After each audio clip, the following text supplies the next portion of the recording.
போன ஓட்டு இல்லையா, இதுலேருந்து ஒரு குறிப்பிட்ட பர்சன்டேஜ் தான் அவருக்கு போயாகும். அப்போ எந்த ஓட்டை அவர் எடுக்க போறாரு? இப்போ இருக்கக்கூடிய சூழ்நிலை ஆளுங்கட்சியினுடைய எதிர்ப்பு ஓட்டை தனியாக பிரிப்பார். இதன் மூலமாக தங்களோட ஓட்டை தக்க வச்சா போதும், வெற்றி நிச்சயம் இந்த கணக்கில் இருந்தான்னு வச்சுக்கோங்க. எனவே அவளோட கூட்டணி குறைவாக இருந்துச்சு.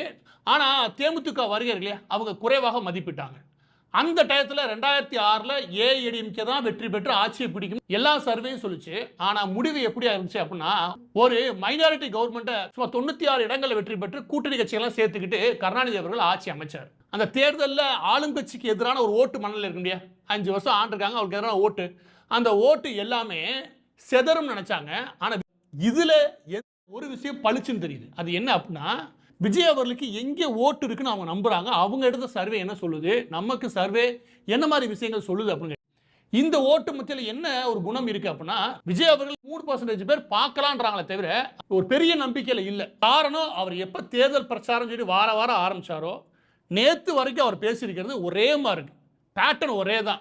அதனால தான் முதல் வாரம் 2வது வாரங்கள் அவர் பேசும்போது ஏற்படுத்தின தாக்கம் இப்போ இல்லை. அப்போல்லாம் ஒரு 4 நாள் பேசியிருந்தாங்க, இப்போ ஒரே நாள் அமர்ந்து போகுது. ஏன்னா அவர் ஒன்று தான் பேசுறது, ஒரே பேட்டர்ன் தான் பேசுறாரு. இஷ்யூ பேசல, ஒரு பிரச்சனையை எடுத்தோம் சமூகத்தில், அந்த விவாதத்தை அந்த மக்கள் மத்தியில் ஒரு நம்பிக்கை உருவாக்கணும், நான் தான் சரியான மாற்றுன்னு. அதில் ரொம்ப வீக்காக இருக்காரு விஜய் அவர்கள்.